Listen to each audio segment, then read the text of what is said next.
Hi friends, welcome to my channel knowledge brings wisdom.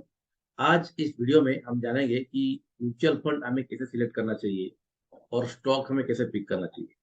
और बहुत ही easy way से आप 10 मिनट और 15 मिनट अगर आपके पास टाइम है क्विकली 10-15 मिनट, तो उसमें आप म्यूचुअल फंड को फाइंड कर सकते हैं, उसको एनालाइज कर सकते हैं और उसमें इन्वेस्ट कर सकते हैं फ्रेंड्स।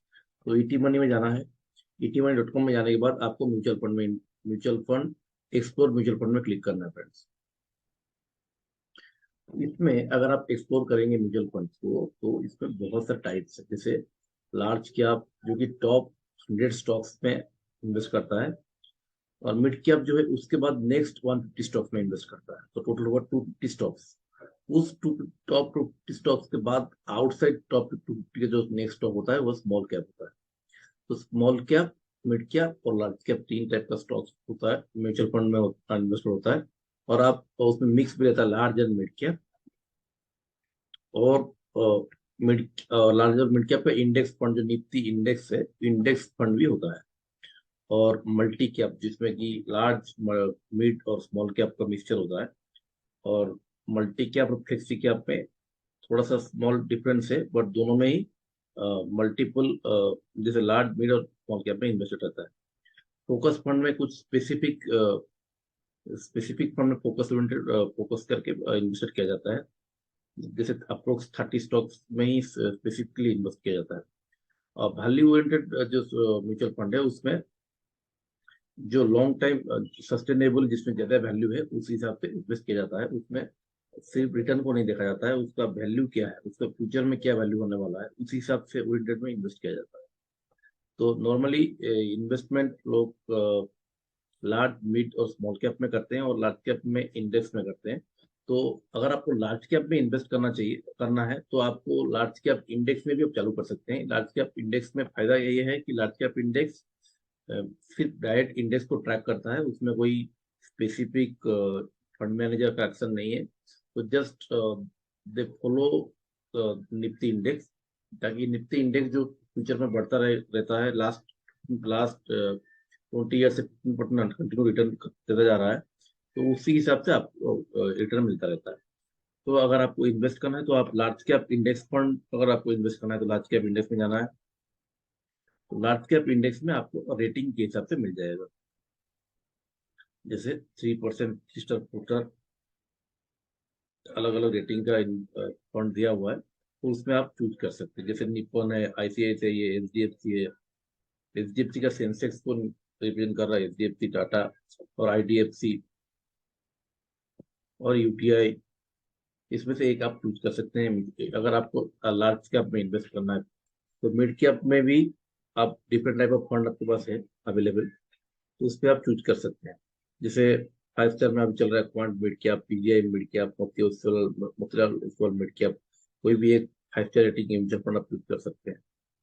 ऐसे ही लार्ज कैप के बाद मिड कैप और स्मॉल कैप में भी आप अगर कुछ अमाउंट, आपको 10% के आसपास स्मॉल कैप, 10 से 15%, 20% आप स्मॉल कैप पे इन्वेस्ट कर सकते हैं। और अच्छा बेहतरीन फंड जो है क्वांट स्मॉल कैप, जो 35% रिटर्न दे रहा है, और निपन 26% रिटर्न दे रहा है। तो आप कोई भी एक या दो स्मॉल कैप में 10%, आपका जो टोटल इन्वेस्टमेंट 10 से 20% आप इन्वेस्टमेंट कर सकते हैं। तो आप, ये है म्यूचुअल फंड का चूज करने का तरीका। जैसे आप आपने कुछ इंडेक्स फंड में इन्वेस्ट किया, आपका 50% के आसपास इंडेक्स में इन्वेस्ट किया, और मिड कैप में ज्यादा किया, उसके बाद स्मॉल कैप में किया, और चाहते हैं तो कुछ अमाउंट आप मिड मल्टी कैप या फ्लेक्सी कैप में भी इन्वेस्ट कर सकते हैं। तो मल्टी कैप और फ्लेक्सी कैप में इन्वेस्ट करने के लिए क्वांट एक्टिव जो 25% रिटर्न दे रहा है, Nippon multi cap 18%, Sundaram multi cap 50%। तो प्रेजेंट रिटर्न है, तो चेंजेस होता रहता है, लेकिन आपको उसमें से 5 स्टार में आप कोई भी एक फंड चालू कर सकते हैं और बाद में उसका रिटर्न को आप एनालिसिस कर सकते हैं। लेकिन आपको 5 स्टार रेटिंग देख के लेना चाहिए इनिशियली। इनिशियली आपको लो रेटिंग फंड में इन्वेस्ट नहीं करना चाहिए। तो ये है फंड, म्यूचुअल फंड ढूंढने का तरीका। इसे ईटी मनी जैसा और भी आप गूगल में भी है, मनी कंट्रोल आप, और वैल्यू रिसर्च। तो मल्टीपल साइट्स में आप कोई भी जाके म्यूचुअल फंड का एनालिसिस कर सकते हैं, देख सकते हैं, उसका रेटिंग देख सकते हैं, समझ सकते हैं। बस जितना टाइम आप इन्वेस्टमेंट ज्यादा करेंगे तो उसको आपको नॉलेज उतना बढ़ेगा। ये है म्यूचुअल फंड में कैसे इन्वेस्ट करें। और स्टॉक्स अगर आपको चूज करना है तो आप उसका तरीका, अगर आपको लार्ज कैप में जाना है, लार्ज कैप म्यूचुअल फंड में जो अच्छा रेटिंग दे रहा है, जैसे अच्छा लार्ज कैप में फिलहाल अभी इतना अच्छा नहीं है, लेकिन फिलहाल उसमें से अगर चेक करना है तो उसको आप कैसे चेक करें। बड़ौदा पीएनपी परिवार में जाना है तो लार्ज कैप में आपको अच्छा रिटर्न, जो प्रोटेक्शन उसमें अच्छा है, तो उसमें आपको देखना है कि फंड कौन सा टॉप अच्छा दिया है। जैसे देखिए, इसमें टॉप स्टॉक होल्डिंग है एचडीएफसी, आईसीआईसीआई, इन्फोसिस और रिलायंस। तो अगर आपको लार्ज कैप पे इन्वेस्ट करना है तो अच्छा रिटर्न देने वाला स्टॉक आपको यहाँ पे डायरेक्टली मिल गया। आईसीआईसी, एचडीएफसी बैंक जो है ट्रस्टेबल भी है, तो ट्रस्टेबल आपको जाना है तो इन्फोसिस, रिलायंस, आईसीआईसी, एचडीएफसी से आप चालू कर सकते हैं इन्वेस्टमेंट। और आईसीआईसीआई बैंक जो है उसका रेट देखिए, लास्ट ईयर आपने 24% रिटर्न दिया है। तो डायरेक्ट आपको स्टॉक में इन्वेस्टमेंट करना चाहते हैं तो आईसीआईसीआई बैंक एक ट्रस्टेबल इन्वेस्टमेंट है। तो ऐसे ही आपको एचडीएफसी बैंक अगर देखना है तो एचडीएफसी बैंक थोड़ा सा कॉस्टली है, 1600 उसका प्राइस है, लेकिन उसका भी रिटर्न 17% के आसपास है।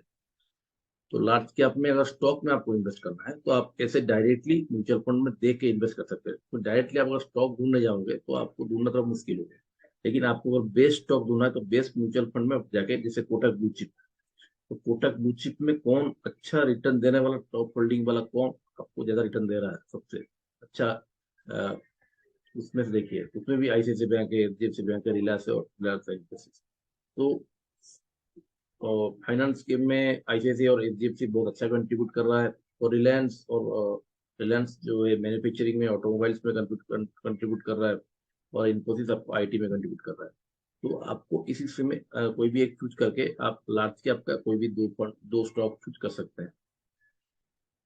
आपको सेम अप्लाई करना है मिड कैप में। अगर आप मिड कैप में स्टॉक लेना चाहते हैं तो मिड कैप का जो अच्छा फंड है, जैसे जैसे क्वांट मिड कैप का फंड आपने देखा, तो उसमें कौन, जैसे क्वांट मिड कैप अभी 81 में 1 रैंक में आ रहा है, जिसमें प्रोटेक्शन भी अच्छा दिख रहा है। तो उसमें कौन सबसे अच्छा कंट्रीब्यूट कर रहा है, देखिए PNB bank, union bank, Escorts कोटोबा, आईटीसी। आईटीसी थोड़ा स्लो मूवर है, लेकिन आपको बैंक में इन्वेस्ट करना है तो फ्रेंड्स बैंक जो है वो ज्यादा ट्रस्टेबल होता है, क्योंकि बैंक इतनी जल्दी बंद नहीं होता। कोई भी फैक्ट्री बंद होना आसान होता है, कोई भी मिल्स बंद होना आसान होता है, लेकिन एक बैंक बहुत जल्दी बंद नहीं होता है। शायद मर्ज हो जाता है दूसरे बैंक, क्योंकि गवर्नमेंट उसको प्रोटेक्ट करता है। तो आप जैसे पीएनबी में अगर इन्वेस्ट करना है तो उसका प्राइस चल रहा है 51 रुपीज, सिर्फ 51 रुपीज में इन्वेस्ट कर सकते हैं, और उसका लास्ट ईयर रिटर्न है 47%। तो बैंक अच्छा है फ्रेंड्स, बैंक में भी आप इन्वेस्ट कर सकते हैं, आईटी में इन्वेस्ट कर सकते हैं। और मिड कैप जाने के लिए ऐसा कीजिए, और इनिशियली आप स्मॉल कैप को अवॉइड कीजिए, क्योंकि जो फास्ट टॉप 250 स्टॉक है उसमें इन्वेस्ट करना स्टार्ट चालू करना है। उसके बाद आप कुछ आउट ऑफ टॉप में जाना है। तो फास्ट टॉप 250 स्टॉक्स जो इंडिया का रिप्रेजेंट कर रहा है उसमें से ही आपको चालू करना है। तो उसमें आपको मिड कैप और टॉप जो लार्ज कैप है उसी में से आपको बेस्ट म्यूचुअल फंड में से स्टॉक ढूंढना है। तो उसी स्टॉक में आपको कंटिन्यू कुछ कुछ अमाउंट इन्वेस्ट करते रहना है। सबसे बेस्ट तरीका क्या है, क्योंकि फंड मैनेजर जो है बहुत एनालिसिस करके, बहुत सब कुछ करके स्टॉक्स को चुन के म्यूचुअल फंड में डालता है। तो आपको वो इतना सारा एनालिसिस आप नहीं कर पाएंगे। तो आपको उतना सारा एनालिसिस करना भी नहीं चाहिए, आपको वहां से डायरेक्टली चूज करना है और आपको इन्वेस्ट करना है। तब जाके आपका मनी जो है वो सिक्योर रहेगा, और आपको लॉन्ग टर्म में अच्छा रिटर्न मिलता रहेगा फ्रेंड्स। तो फ्रेंड्स, वीडियो अच्छा लगा है तो इसे लाइक और शेयर कीजिए, और सब्सक्राइब कीजिए मेरे चैनल को, ताकि जो इन्फॉर्मेटिव वीडियो मैं लेकर आऊंगा उसकी नोटिफिकेशन आपको मिल सके। Learn and practice to gain the knowledge, apply the knowledge in life time, then the knowledge brings